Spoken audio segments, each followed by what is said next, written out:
हमारे बीच में जिज्ञासा तिवारी जी है। जिज्ञासा जो वाराणसी से हमारे बीच में उपस्थित हुई है, शोध छात्रा है। गणेश दत्त सारस्वत जी के ऊपर ही आपका शोध चल रहा है। मीनू अवस्थी जी हमारे बीच में है, उनकी शिष्या है। हमारा उनसे अनुरोध है तो बनारस की धरती से हम सबके बीच में है, तो सीतापुर का दायित्व बनता है कि बनारस का हम लोग स्वागत करें। मुझे आप जी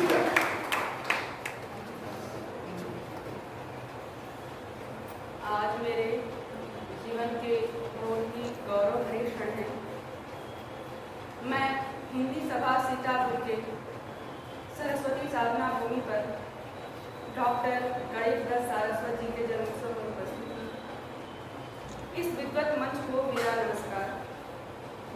मैं प्रणाम करती हूँ अपने परम पूजनीय अपने गुरु जी प्रोफेसर मीनू अवस्थी जी को एवं इस कार्यक्रम के संयोजक तथा मानस चंद्र पत्रिका के संपादक भैया सुनील सारस्वत जी को मेरा प्रणाम। सभी की उपस्थिति को मेरा धन्यवाद। ऐसा हमने अपने विद्वतजनों के माध्यम से सुना है कि जब ईश्वर की असीम अनुकंपा होती है तब वही अपना स्वरूप बदलकर हमें गुरु के रूप में प्राप्त होते हैं। गुरु वे दीपक होते हैं जिनके प्रकाश में शिष्य आजीवन प्रकाशित होता है। गुरु की इतनी महिमा है कि भगवान श्री राम जो स्वयं ईश्वर हैं, लेकिन जब उन्होंने मानव रूप में पृथ्वी पर अवतार लिया तो वशिष्ठ जी को अपना गुरु बनाया और भगवान श्री कृष्ण ने भी संदीपनी जी को अपना गुरु चुना। हमारे जीवन में हमारे गुरु का बहुत महत्व है। अगर हमें जीवन में या आध्यात्मिक उन्नति करनी हो या भौतिक उन्नति करनी हो, किसी भी तरह की उन्नति के लिए हमारे जीवन में हमारे गुरु का एक विशेष स्थान है। बिना गुरु के हम बिल्कुल आगे नहीं बढ़ सकते। हमारा मार्गदर्शन, उचित मार्गदर्शन नहीं हो पाता।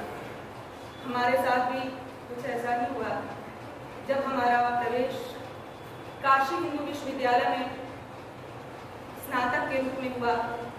तब हमें गुरु के रूप में हमारी परम पूजनीय गुरु जी प्रोफेसर मीनू अवस्थी जी का सानिध्य हमें प्राप्त हुआ। हम अपने गुरु जी के सानिध्य, संरक्षण, मार्गदर्शन में रह करके अध्ययनरत रहे। जब कभी मन उदास हुआ, हताश हुआ तो हमारी गुरु जी ने अपने ऊर्जावान शब्दों से हमें प्रेरित किया और गुरु जी के मार्गदर्शन, पथ प्रदर्शन और प्रसाद कृपा हुआ कि हमने नेट और जेआरएफ जैसी कठिन परीक्षा को उत्तीर्ण किया। जब हमने नेट जेआरएफ उत्तीर्ण किया तो हमने अपने गुरु जी से चर्चा किया कि दीदी शोध का विषय वस्तु क्या रखा जाए। तब हमारी गुरु जी ने हमें बताया, डॉक्टर गणेश दत्त सारस्वत जी का नाम सुझाया और आपने बताया कि आप बहुत बड़े विद्वान और बहुत बड़े स्तर के कवि एवं लेखक हैं। अपनी लेखनी की प्रसिद्धि के कारण ही आपको बहुत सम्मान और पुरस्कार मिले। यहाँ तक कि राष्ट्रपति के द्वारा मेजर जैसे पद को भी आपने सुशोभित किया।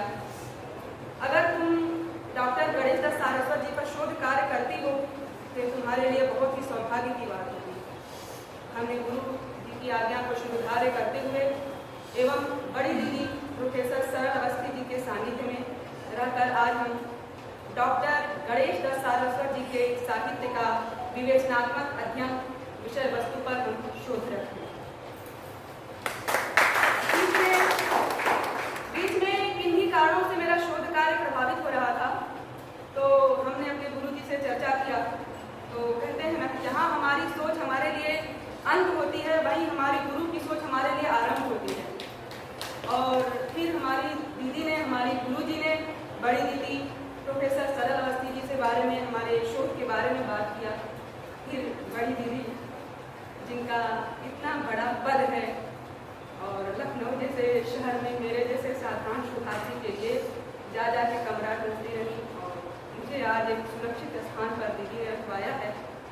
और मैं अपनी गुरु जी के आशीर्वाद और बड़ी दीदी के सानिध्य में रह करके आज मैं शोध कार्य में संलग्न हूँ। इसका विषय है डॉक्टर गणेश दत्त सारस्वत के साहित्य का विवेचनात्मक अध्ययन। मैं अपने गुरु जी और बड़ी दीदी सरल अवस्थी जी के श्री चरणों को कोटिशः प्रणाम करती हूँ। रही बात गणेश दत्त सारस्वत जी की, तो डॉक्टर गणेश दत्त सारस्वत जी पर मेरा शोध कार्य ही है। तो अभी तक हमने जितना अध्ययन किया है डॉक्टर सारस्वत जी पर, तो हम यही कहेंगे कि जहाँ हिंदी के मौन साधकों की चर्चा होगी वहाँ डॉक्टर गणेश दत्त सारस्वत का नाम अवश्य लिया जाएगा। वे अनवरत लिखने में विश्वास रखते थे। उनकी लेखनी मात्र एक लेखनी नहीं थी, उनमें एक युग दृष्टि भी है और इसीलिए उनकी लेखनी का एक विशेष महत्व है, एक निजी वैशिष्ट्य। सारस्वत जी की जो प्रवृत्ति थी वो खोजी प्रवृत्ति थी। सीतापुर जनपद के ऐसे अनेक कवि एवं लेखक हुए जो बहुत अच्छा लिखते रहे, लेकिन किन्हीं कारणों से प्रकाश में नहीं आ पाए। तो सारस्वत जी अपनी खोजी प्रवृत्ति से ऐसे कवियों और लेखकों को प्रकाश में लाए और डॉक्टर गणेश दत्त सारस्वत की एक बहुत प्रसिद्ध कविता पुस्तक है सीतापुर जनपद के कवि। आज हम डॉक्टर गणेश दत्त सारस्वत जी के कार्य संग्रहों पर बात करेंगे, जिनमें डॉक्टर गणेश दत्त सारस्वत जी के कार्य संग्रह में हमें पर्यावरण, राष्ट्र प्रेम, बाल मन से संबंधित कविताएं, सामाजिक चेतना से कविताएं भरपूर मात्रा में प्राप्त होती हैं, जो हमें पद पद पर दिशा निर्देश करती है। आज के समय में जो व्यक्ति की दिनचर्या है वो इस प्रकार हो गई है, या कहें कामकाज की वजह से, या फिर ऐसा वातावरण हो गया है, माहौल हो गया है कि व्यक्ति देर रात्रि तक जगता है और सुबह सूर्योदय उपरांत तक विश्राम करता रहता है, जो किसी भी व्यक्ति के लिए बुद्धि, दिमाग, विचार के लिए हानिकारक होता है। जैसा कि हमारे पुराणों में, धर्म ग्रंथों में सूर्योदय से पूर्व उठने का विधान बताया गया है।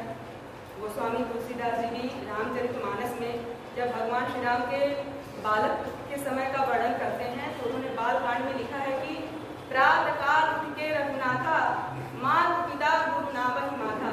तो हमारी संस्कृति तो यही रही है कि हम प्रभात होने से पहले अपना बिस्तर त्याग दें, लेकिन आज के समय में ऐसा इन्हीं कारणों से कहें तो नहीं संभव हो पाता है बहुत लोगों से।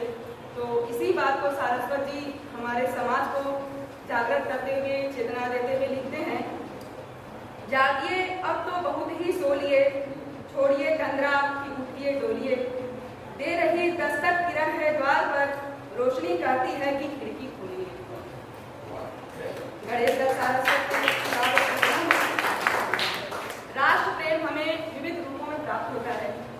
जिस तरह से किसी भी व्यक्ति को अपने घर, परिवार, अपने गांव और समाज से प्रेम होता है, उसी तरह अपने राष्ट्र से भी प्रेम होता है। तो सारस्वत जी एक राष्ट्रभक्त थे, राष्ट्र प्रेमी थे। कहते हैं कि जननी जन्मभूमि स्वर्गादपि गरीयसी। उसी तरह जब हम अपने देश से कहीं बाहर जाते हैं तो हमें अपने देश की भी बहुत याद आती है। तो सारस्वत जी भी बहुत बड़े राष्ट्र प्रेमी थे और राष्ट्र से संबंधित उन्होंने अनेक कविताओं का वर्णन किया है, अनेक कविताओं को उन्होंने रचित किया है। तो उनकी कविता है कि अमरपुरी से भी बढ़कर जिसका गौरव गान है, तीनों लोग से न्यारा अपना प्यारा हिंदुस्तान है, गंगा यमुना सरस्वती से सिंचित जो गत क्लेश है, सजला सफला शस्य श्यामला जिसकी धरा विशेष है। एक कवि की दृष्टि बहुत सूक्ष्म दृष्टि होती है, वह समाज के प्रत्येक पहलू को अपने दृष्टि से देखता है जिनको सामान्य व्यक्ति नहीं देख सकता। और उसकी एक सफल व्यक्ति की, एक सफल कवि की यही योजना होती है कि मैं समाज के प्रत्येक पक्ष पर कविता करूं। अगर मेरी लेखनी से, मेरे गद्य से, मेरे पद्य से समाज में अगर तनिक भी परिवर्तन आता है तो कवि अपने लेखनी को धन्य समझता है।